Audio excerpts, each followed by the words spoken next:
So I am starting big. Giving this a lot of thought. It's very hard sometimes to complete a sentence.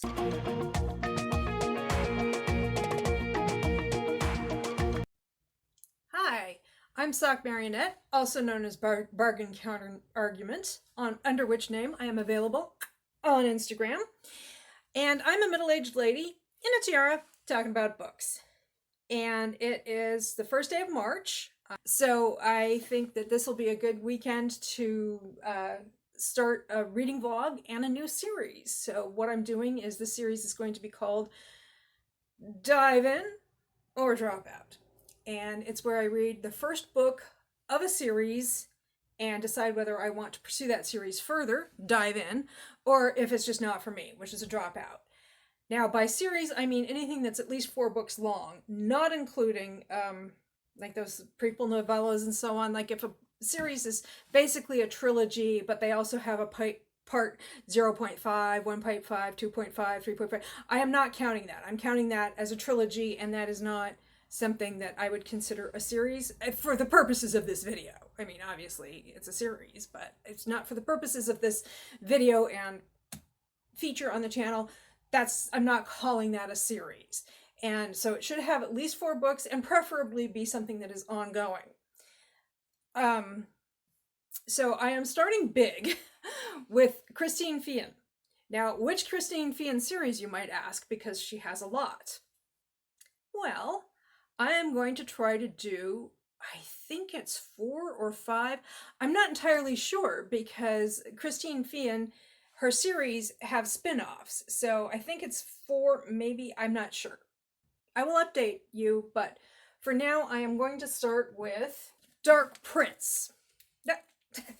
See if I can do this so you don't get the glare. There you go. Dark Prince. Looks like I'm doing some kind of weird thing where I'm trying to pretend like he's my boyfriend. Oh, I'm editing that out. Okay, this is, hopefully the library put a tag on it that says first. It's the first of the Carpathian, which I believe is how we pronounce it in English. I don't know how they pronounce it in Romanian. Maybe it's Carpathian. Maybe it's something else entirely. And this was originally published in, I believe, 1999. It's the first book, like I said. Yeah, 1999. However, this is the author's cut special edition. So this was actually published in, I believe, 2011. This is what I could get from the library. Yeah, 2011. So I'm going to start with this book and see how it goes, and then let you know whether I'm diving in or dropping out, and then I will start the next Christine Feehan series that I have access to. Speaking of pronunciation, I don't know if it's Feehan or Feehan, but anyway, so that's the plan. I think we can all agree that it's not really a reading vlog if it just gets off to a picture-perfect start. I recorded the intro, and then I did some stuff around the house, ate some lunch, did this and that, did a little bit of editing of my bookshelf tour, which, if it's up, I'll put it in the description box. Got into my flannel nightie, and then realized that when I did the intro, I didn't read the summary of the book. Oopsie. So, I'm not even sure what I'm letting myself in for. So again, this is Christine Feehan, Dark Prince, originally published in 1999, and then this is the author's cut special edition.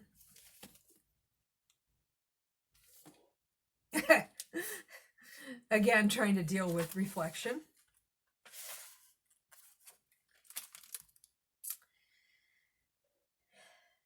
Dark Prince. Enter the enchanting world of the Carpathians, where dark adventure, mystery, and love await, and the desires of 2 daring hearts unite in one irresistible passion. A telepathic hunter of serial killers, Raven Whitney helps to catch some of the most depraved criminals, but her work keeps her from getting close to others and has drained her body and spirit. In need of rest and rejuvenation, she embarks for a vacation far from home. Mikhail Dubrinsky is the prince of the Carpathians, the powerful leader of a wise and secret ancient race that thrives in the night. Engulfed by despair, fearful of never finding the mate who can save him from the encroaching darkness, his soul cries out in loneliness until the day that a beautiful voice full of light and love responds, softly soothing his pain and yearning. Kylie Minogue. Kylie Minogue. From the moment they meet, Raven and Mikhail are helpless to resist the desire that sparks between them. But just as fate unexpectedly brings these life mates together, malevolent forces threaten to destroy them and their fragile love. That seems kind of backward. I mean, if they're being destroyed, wouldn't their fragile love just automatically go along with? Giving this a lot of thought. Yet even if they survive, how can these two lovers, Carpathian and human, build a future together? And how can Mikhail bring Raven into his dark world without extinguishing her beautiful goodness and light?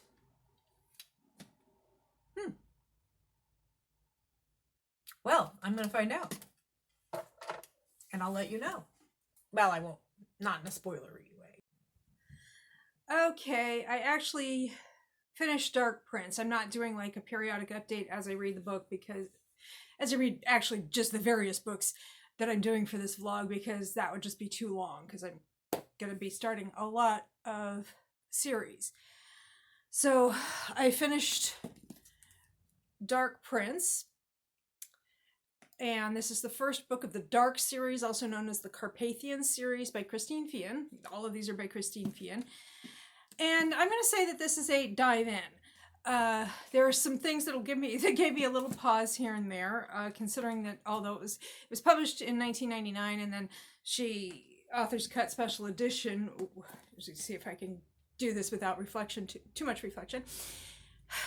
The author's cut was 2011, and there's some strange things that never got updated, like the idea that all computers are just like automatically bulky, unless she was teasing him about his bulky computer. I'm not exactly sure, but even in 1999, that was a little dated. Also, at one point in her thoughts, she's thinking about the Romani people,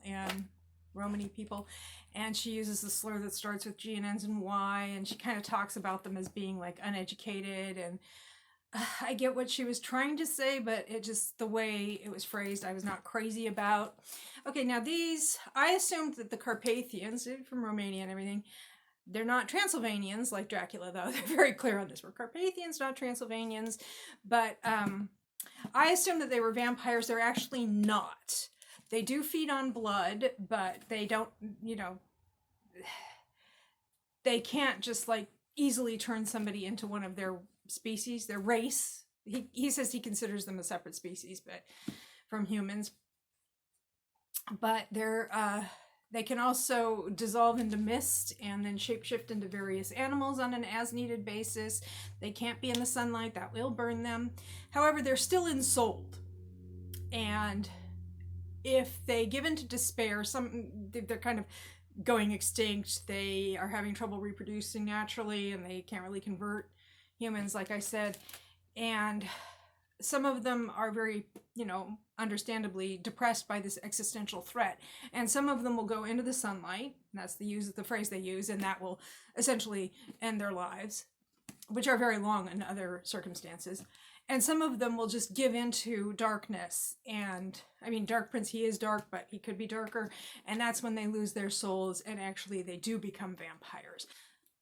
So I enjoyed this book, and I'd be interested in reading more. I think the secondary characters, the other Carpathians, were kind of intriguing, and I'd like to hear their stories as well. So this one's a dive in. Okay, now having done that, the next series by Christine Feehan I'm going to get into is Ghostwalkers, starting with Shadow Game, and this is the large print edition. And here's what this one is about. The classified experiment is the brainchild of renowned scientist Peter Whitney and his brilliant daughter Lily. Created to enhance the psychic abilities of an elite squadron, it can transform their natural mental powers into a unique military weapon. But something has gone wrong. In the isolated underground labs, the men have been dying, and Captain Ryland Miller knows he's next. When Dr. Whitney is murdered, Ryland has only one person left to trust, the beautiful Lily. Possessed of an uncanny sixth sense, Lily shares Ryland's every new fear, every betrayal, every growing suspicion, and every passionate beat of the heart. Okay, so we've got some psychic shenanigans, and there are like well over a dozen of these by now. So that'll be the next one I read, and I will update you. Again, I'm going to wait until I actually finish the book, which I don't think is going to take very long. It's just a matter of getting to it, carving out the time, because this is... Okay, it is 565 pages, but again, that is the large print edition. I would guess that the non-large print edition is probably hardback, if it even came in hardback, is probably maybe around 400 pages or so. So I will update you when I'm done with that and let you know if that is a dive in, like Dark Prince, or if it's more of a dropout. It's a couple of days later, and I realized a couple of things. Well, one thing really.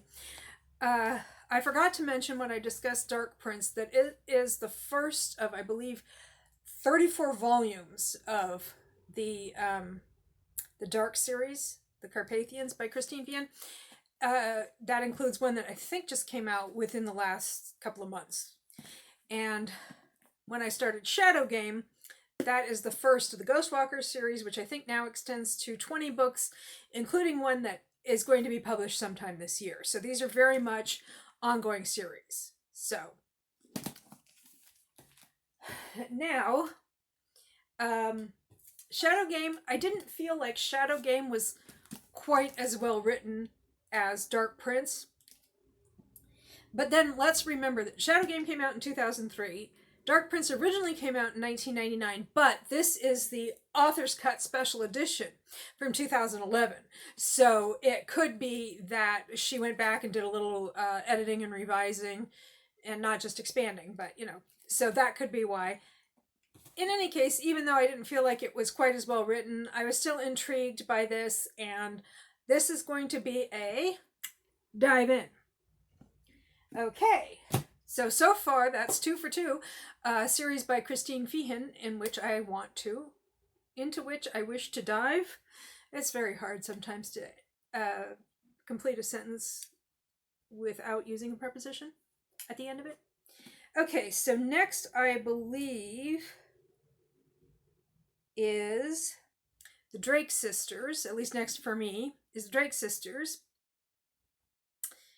And this is a dual volume, Sea Storm, which has Magic in the Wind and Oceans of Fire. Magic in the Wind is very short. Oceans of Fire is a little bit longer. The whole volume as a whole is 451 pages. Magic in the Wind is about 105 pages, and then Oceans of Fire is the longer one. So, but I gather Magic in the Wind is the first in the Drake series. So I have been getting a little confused about Christine Feehan and the order in which these series happen, because there's publication order, but she has them in a different order on her website.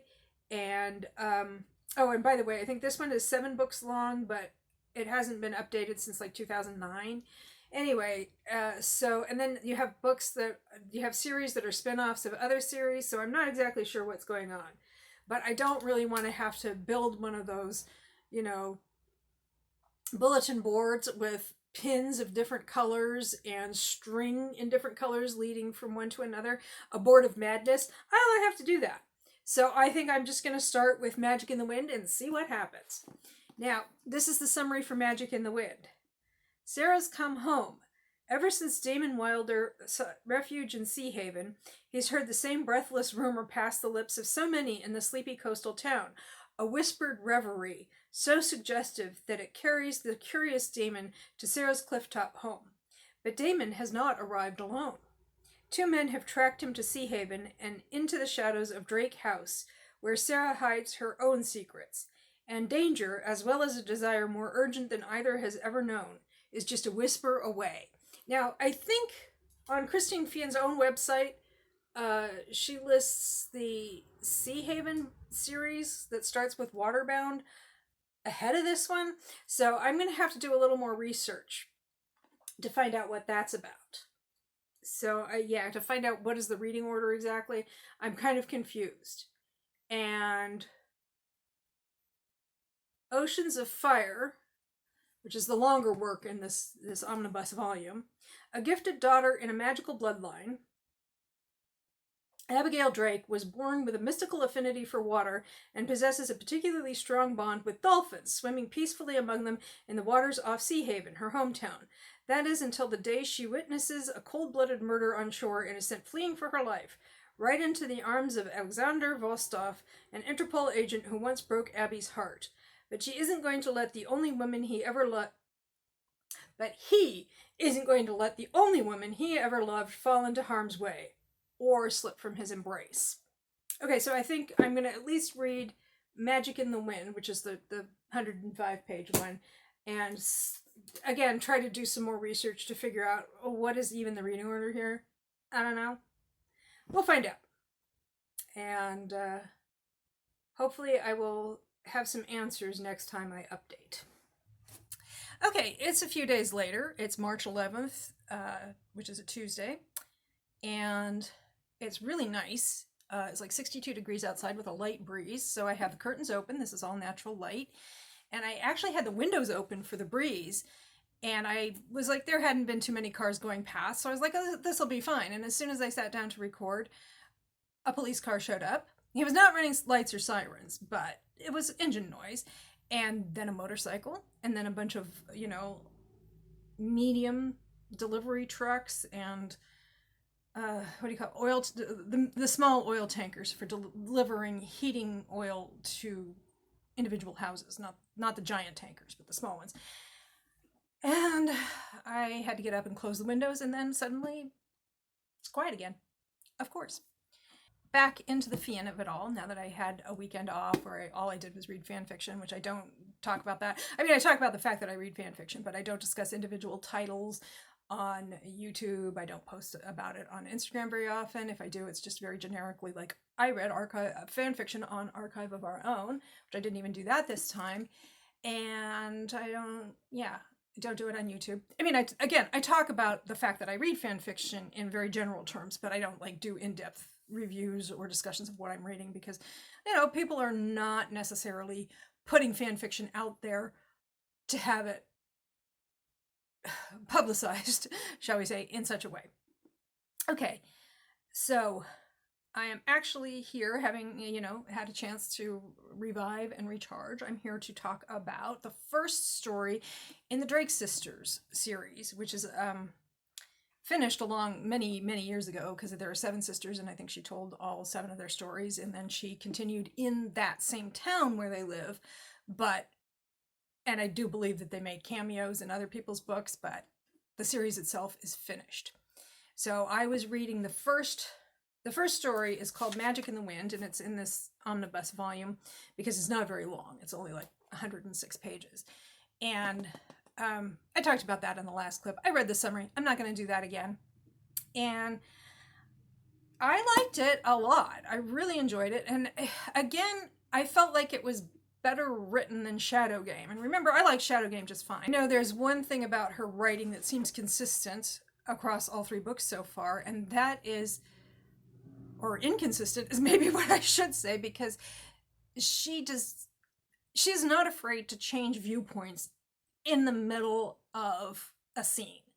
Like, she'll be telling the story from like Sarah's viewpoint in Magic in the Wind, from Sarah's viewpoint, and then suddenly we'll get a couple of paragraphs from a secondary character, Jonas Harrington, from his point of view, and then we'll switch back to Sarah.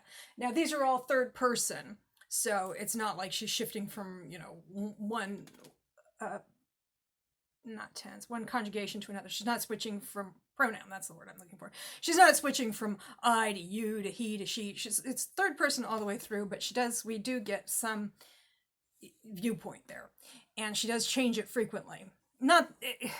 It's not like all the time, but it is enough that it is noticeable. And I know for some people that would just drive them up the wall and they would just not be able to deal with that. I do find it a little jarring, but I can push past it. But, you know, some people, that's just not a good reading experience for them. So if you're one of those people, then Christine Feehan is not the writer for you. Just a heads up there. Okay, I know I mentioned it before. I just wanted to make sure I was crystal clear on this. So in this story, Magic in the Wind, I should have read the summary before, so that's fine. I'm not going to do that again because as far as you're concerned, you just saw it like 5 minutes or so ago. It's short, but it gets a lot done. And I think one of the things she's really good at doing is going into the first book, whether it was Dark Prince, Shadow Game, or now Magic in the Wind, which isn't even a novel, going into the first story of a series and really introducing secondary characters in a way that makes you think, oh, I want to know more about this world, and I want to know specifically what happens with those secondary characters when they get their own book. And that was certainly true here because we meet 4 of the 7 sisters in person, and then 3 are in the story, but they're communicating at a distance, or a couple of them aren't really in the story at all, but there's one that is communicating from a distance. Now, this also has Oceans of Fire, which is Abigail's story. I'm not sure how soon. This is a dive in for me, in case I didn't say. This is a dive in for me, but I'm not sure how soon because I still have, I think, 3 other Christine Feehan books that I either have out from the library or personally own.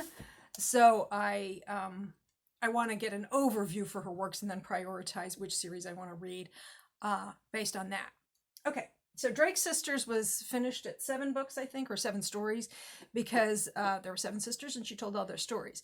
But she stayed in their town of Sea Haven, which is somewhere in Northern California. I don't know if it's south of San Francisco or north of San Francisco.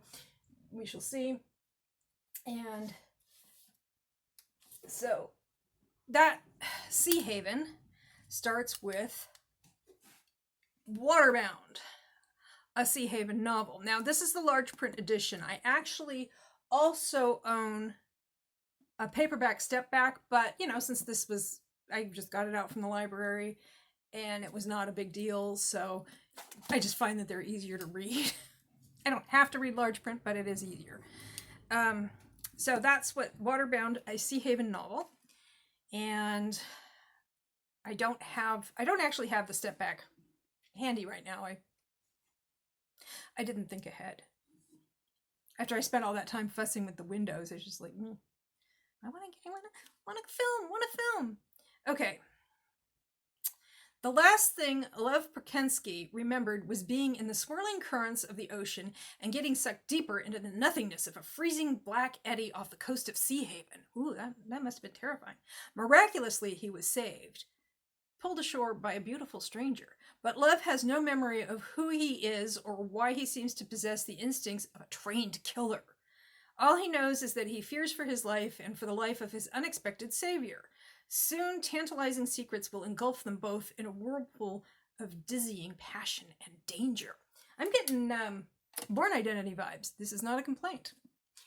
Yeah. I liked Born Identity, which I first read it when I was like 14 or something. A long time ago. Yeah. Anyway, so yes, I'm getting some Born Identity vibes off of this, but I don't know. I think it's going to be taking place in and around Sea Haven as opposed to like running all over the world, on the run from a shadowy government agency. There may be a shadowy government agency, but I'm kind of getting the impression that Sea Haven is like Cabot Cove, Maine, or Midsummer, where only instead of for homicide, it's for international espionage. Like there's an improbable amount of it going on in such a small community. But you know what? I'm into it. I hope. At least I'm into it. I'm totally into it. Okay, so I will update after I finish this book, and I will actually step away for a second and get that step back. And we're back with the step back for Waterbound. And I don't know if I mentioned it, but it is...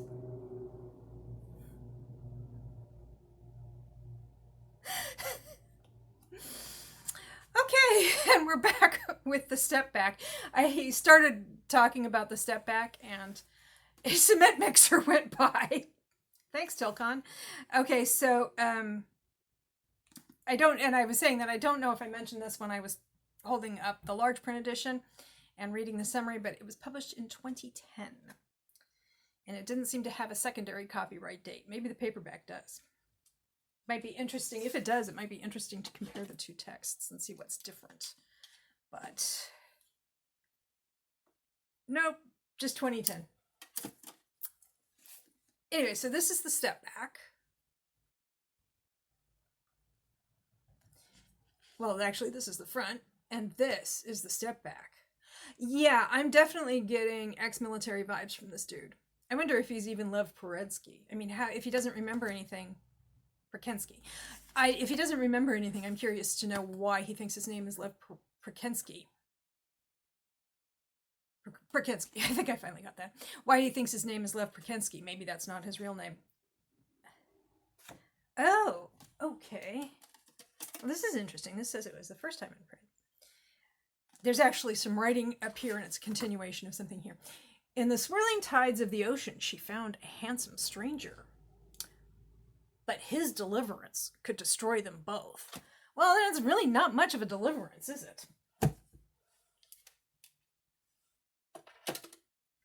Redemption equals death? I don't know. We'll find out.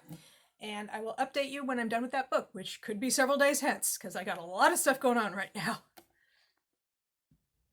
Okay, checking in. I just finished Waterbound, and it's another dive in. Christine Feehan really knows how to reel me in on these series of hers, and that it's dive in is appropriate because Ricky is a diver. She's an urchin diver. She dives and harvests urchin. So it turns out that Lev Perkensky, Lev Perkensky, he knows his name. He got severely concussed, and so his memory's a little shaky here and there. And he knows that he has a lot of pseudonyms, and the one that's Lev Perkensky is the one that seems to fit. There's a cleaner who's coming after him because he's like this international spy or something, but in such a way that when he's done, he can't retire. They're going to just kill him. So that's some of the danger. And then she's also got an issue. So it's romantic suspense. Again, it has the paranormal aspect. She's what he's telepathic, especially when it comes to animals.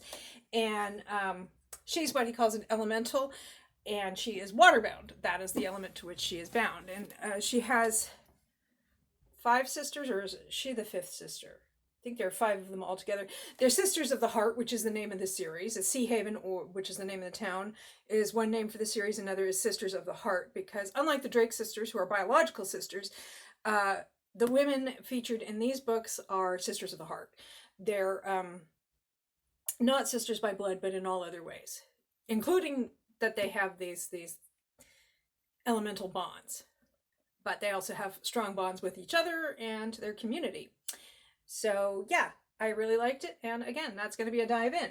Now, is Christine Feehan going to keep up the streak? Okay, I've been reading these in the order that they were published, but I'm going to make an exception. I'm going to go next. I'm going to skip over Shadow Rider that came out in 2016. I'm going to skip ahead to Judgment Road of the Torpedo Inc. series, which is published in 2018, and that is for reasons of the library wants their book back.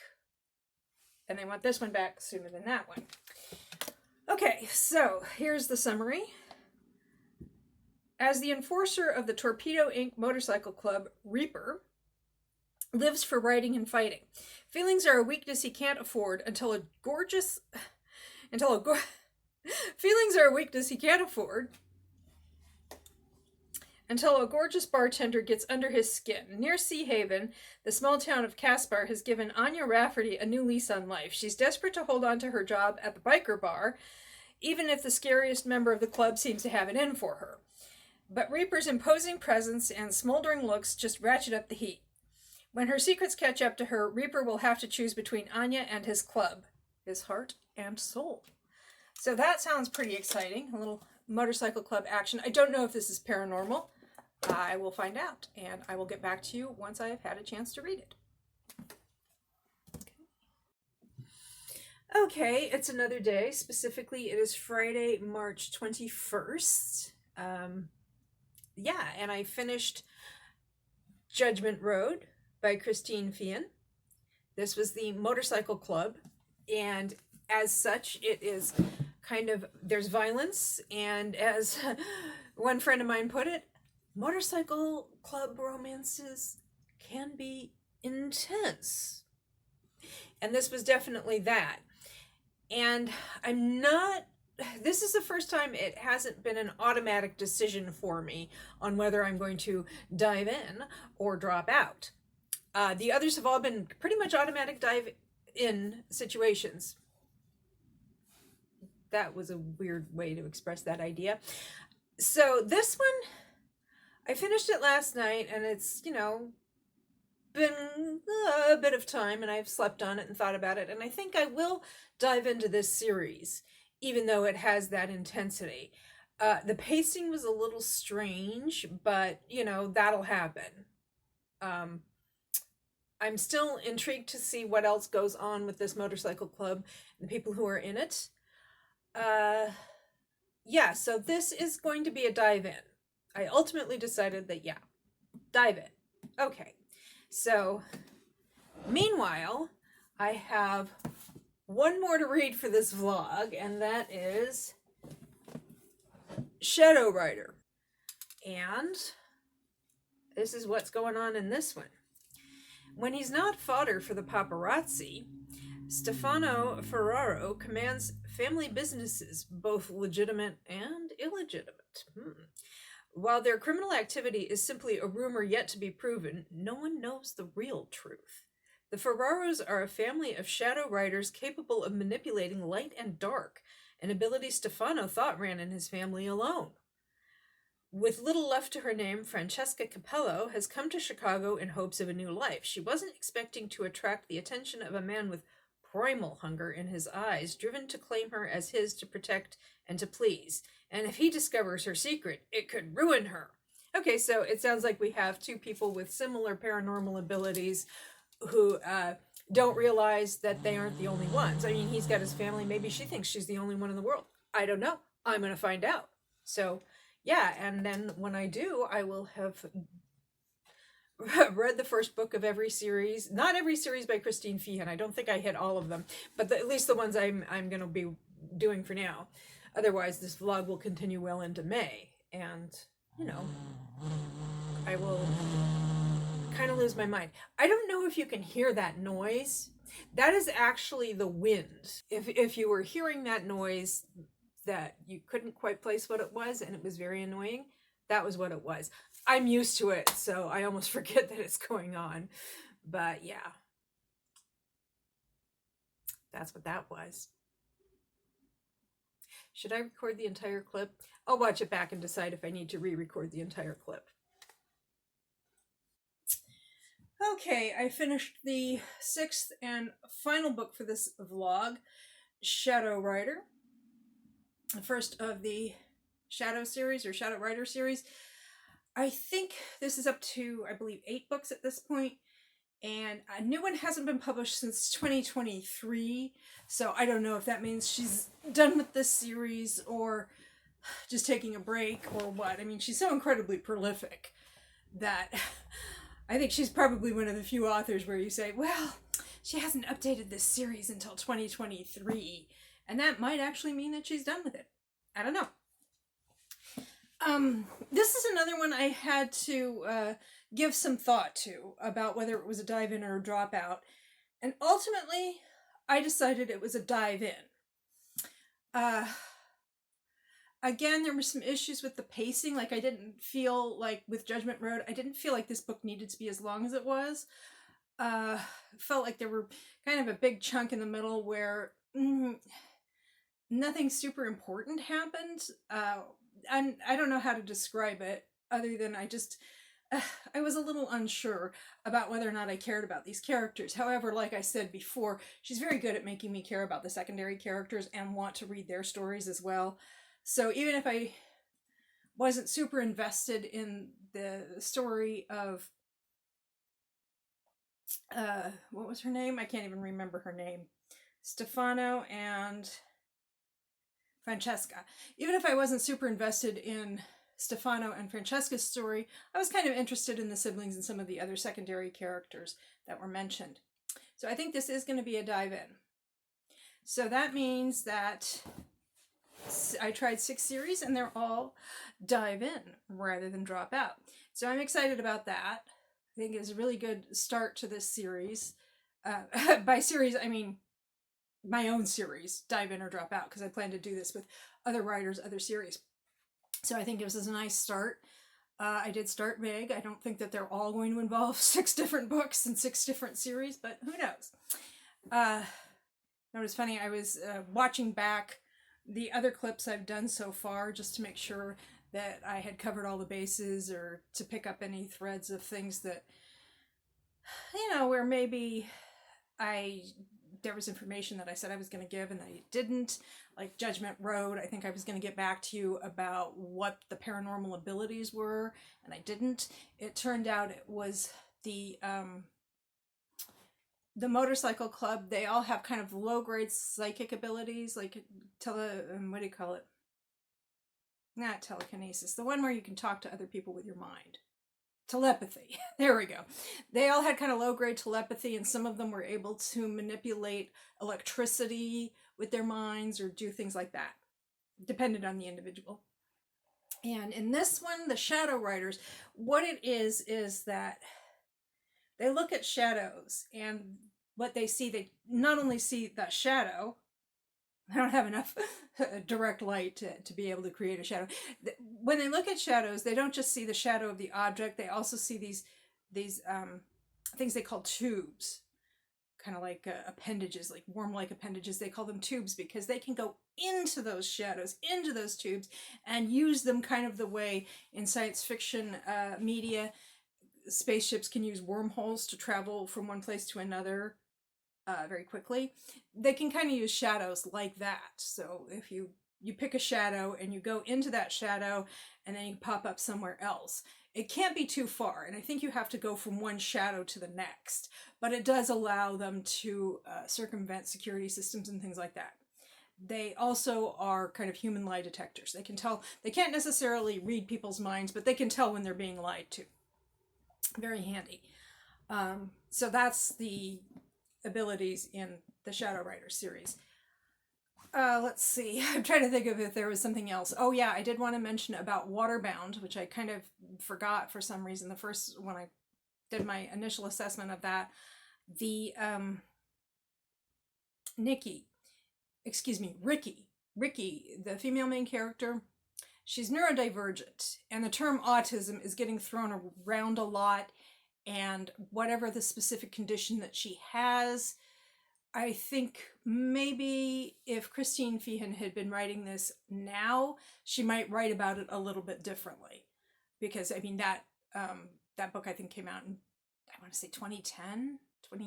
Anyway, it was a while ago. And I think, like I said, I think if she were writing about that subject now, she might take a different approach, or she might not. I don't know. If you are concerned about depictions of autism, I don't think it's a super negative one, but it is kind of like special powers mean autism, or autism means special powers, except that the other characters have special powers, but they're not neurodivergent in other ways. So, your mileage may vary. So, anyway, I very much enjoyed doing this vlog. It did take a while. I started on March 1st, and it's now March 22nd, so 3 weeks and 1 day. I, of course, have been doing other things, and I didn't want to kind of overextend myself reading too much of one author. Just reading Christine Feehan, I was like, I could get burned out on her. And that might actually be some of why I had a little bit of trouble with this book. Like, I think more trouble getting into it than I have the other books. And that is that yesterday, Friday, March 21st, was when I finished and did the clip on Judgment Road. And then this morning, I picked this up and started reading it right away.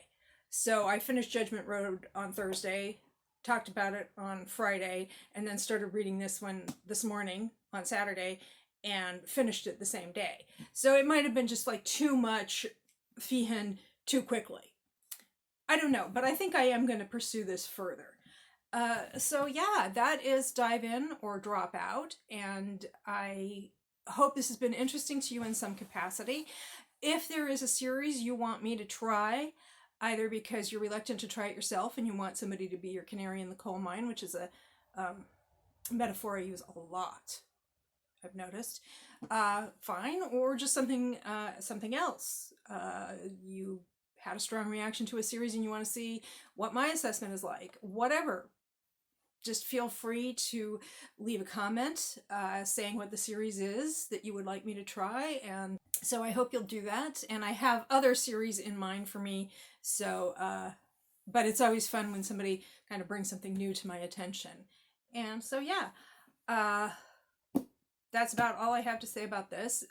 Feels kind of a bit anticlimactic. I've been doing this for like 3 weeks now, like I said, and now I'm finally finished. And it's like, well, now what? I mean, I have other books I want to read, other books I need to read, but I'm like, I don't know. It's just like whenever you finish a large project, and it's like, well, party time, I guess. So yeah, that's about it for this vlog. I hope you enjoyed it. So if you did and you want to leave a comment, like, share, subscribe, go ahead and do that, or not. I am not the boss of you. And I hope you have a good day or night.